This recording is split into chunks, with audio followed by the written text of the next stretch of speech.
చేపల కూర అయితే రెడీ అయిపోయింది. చూడండి, దీని ప్రాసెస్ నెక్స్ట్ వీడియోలో పెడతాం.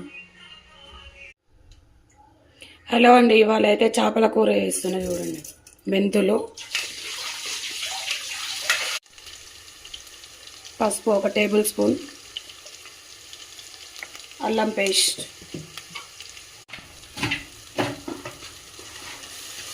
ఉల్లిగడ్డ పేస్ట్, టమాటా పేస్ట్, ఆనియన్స్ అయితే వేయించుకొని పక్కన, చింతపండు అయితే యాడ్ చేసుకుంటున్నాం. దీంట్లోనే ఉప్పు కారం కలిపినాం. చేపలు అయితే వేస్తున్నాం.